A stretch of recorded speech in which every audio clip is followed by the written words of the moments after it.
ಕೊನೆಯದಾಗಿ ನಾನು ನಮ್ಮ ಪಕ್ಷದ ಎಲ್ಲ ಕಾಂಗ್ರೆಸ್ ಕಾರ್ಯಕರ್ತರಿಗೆ ಹಾಗೂ ನಾಯಕರಿಗೆ, ನಮ್ಮ ಎಲ್ಲ ಪಕ್ಷದ ಪದಾಧಿಕಾರಿಗಳಿಗೆ, ಮುಂಚೂಣಿ ಘಟಕದ ಅಧ್ಯಕ್ಷರಿಗೆ, ಬ್ಲಾಕ್ ಅಧ್ಯಕ್ಷರಿಗೆ ಎಲ್ಲರಿಗೂ ಕೂಡ ಹಾಗೂ ಶಾಸಕರಿಗೆ, ನಮ್ಮ ಉಸ್ತುವಾರಿ ಮಂತ್ರಿಗಳಿಗೆ, ಎಲ್ಲ ನಮ್ಮ ನಾಯಕರಿಗೆ ನನ್ನ ಕೃತಜ್ಞತೆಗಳನ್ನು ಸಲ್ಲಿಸಕ್ಕೆ ಇಚ್ಛಪಡ್ತೀನಿ.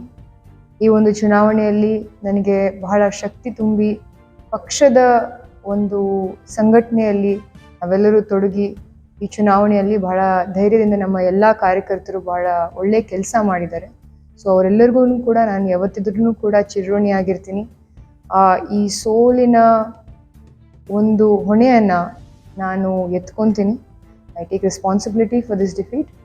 ಬಟ್ ಮುಂಬರುವಂತಹ ದಿನಮಾನಗಳಲ್ಲಿ ನಮ್ಮ ಎಲ್ಲ ಕಾಂಗ್ರೆಸ್ ಕಾರ್ಯಕರ್ತರಿಗೆ ನನ್ನ ಒಂದು ಸಂದೇಶ ಏನು ಅಂತ ಅಂದರೆ, ಇವೆಲ್ಲರೂ ಕೂಡ ಬಹಳ ತಲೆ ಎತ್ತಿ ನಿಲ್ಲಬೇಕು ಸಮಾಜದಲ್ಲಿ. ಯಾಕಂತಂದರೆ ನೀವು ಅಷ್ಟು ಒಳ್ಳೆಯ ಸಂಘಟನೆಯನ್ನು ಮಾಡಿದ್ದೀರಿ. ಹಿಂದಿನ ಚುನಾವಣೆಗೆ ಹೋಲಿಕೆ ಮಾಡಿದರೆ ನಾವು ಸುಮಾರು 1 ಲಕ್ಷಕ್ಕಿಂತಲೂ ಹೆಚ್ಚು ಮತಗಳನ್ನು ಗಳಿಸಿದ್ದೀವಿ, ಜನರ ಒಂದು ವಿಶ್ವಾಸವನ್ನು ಗಳಿಸಿದ್ದೀವಿ.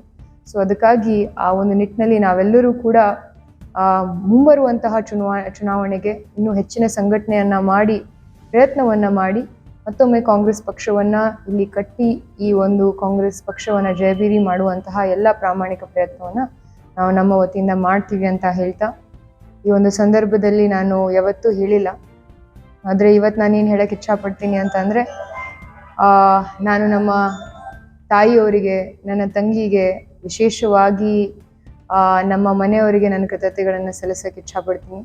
I would like to thank my husband. ಅವರು ನನ್ನ ಒಂದು ದೊಡ್ಡ ಪಿಲ್ಲರ್ ಆಗಿ ನಿಂತು, ಎಲ್ಲರೂ ಸ್ಟ್ರೆಂತ್ ಆಗಿ ನನ್ನ ಜೊತೆ ಯಾವತ್ತಿದ್ರೂ ಕೂಡ ನಿಂತು ಬಹಳ ಪ್ರಯತ್ನವನ್ನು ಮಾಡಿದ್ರು. ಎಷ್ಟರ ಮಟ್ಟಿಗೆ ಪ್ರಯತ್ನವನ್ನು ಮಾಡಿದ್ರು ಅಂತಂದರೆ, ಎಷ್ಟೋ ದೊಡ್ಡ ದೊಡ್ಡ ನಾಯಕರ ಬಾಯಲ್ಲೂ ಕೂಡ ಅವ್ರ ಹೆಸರಿತ್ತು.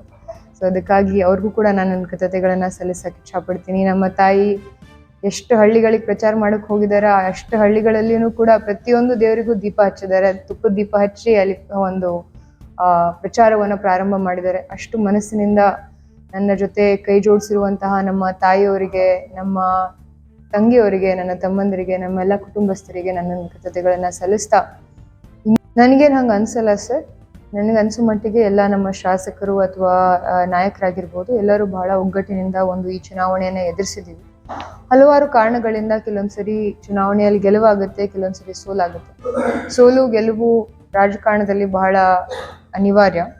ಸೊ ಅದಕ್ಕಾಗಿ ಆ ಒಂದು ಸೋಲನ್ನು ನಾವು ಸ್ವೀಕಾರವನ್ನು ಮಾಡಿ, ನಮ್ಮಿಂದ ಏನು ತಪ್ಪಾಗಿದೆ ಅದನ್ನು ನಾವು ಇನ್ನೊಂದ್ಸರಿ ಪರಿಶೀಲಿಸಿ ಅದ್ರ ಮೇಲೆ ನಾವು ಕೆಲಸ ಮಾಡುವಂತಹ ಪ್ರಾಮಾಣಿಕ ಪ್ರಯತ್ನವನ್ನು ನಾವು ಮಾಡ್ತೀವಿ. 100ಕ್ಕೆ 100% ಸರ್. ನಾನು 100ಕ್ಕೆ 100% ಇಲ್ಲಿರ್ತೀನಿ. ವಿಶೇಷವಾಗಿ ನಾನು ಒಂದು ಮಾತನ್ನು ಹೇಳಕ್ಕೆ ಇಚ್ಛಪಡ್ತೀನಿ ಅಂತಂದರೆ, ಸುಮಾರು 6,02,000ಕ್ಕಿಂತಲೂ ಅಧಿಕ ಮತದಾರರು ಇವತ್ತು ನನಗೆ ತಮ್ಮ ಮತವನ್ನು ನೀಡಿದ್ದಾರೆ. ಅದು ಒಂದು ಬಹಳ ದೊಡ್ಡ ಮಾತು. ಯಾಕಂತಂದರೆ ಅದರಲ್ಲಿ ಪ್ರತಿಯೊಬ್ಬ ಮತದಾರರಿಗೂ ಕೂಡ ನಾನು ವೈಯಕ್ತಿಕವಾಗಿ ಭೇಟಿ ಮಾಡೋಕ್ಕಾಗದೇ ಇದ್ರೂ ಕೂಡ ಹಲವಾರು ಮತದಾರರು ತಮ್ಮ ವಿಶ್ವಾಸವನ್ನು ವ್ಯಕ್ತಪಡಿಸಿ ನನಗೆ ಮತವನ್ನು ನೀಡಿದ್ದಾರೆ. ಅವರ ಋಣ ನನ್ನ ಮೇಲಿದೆ.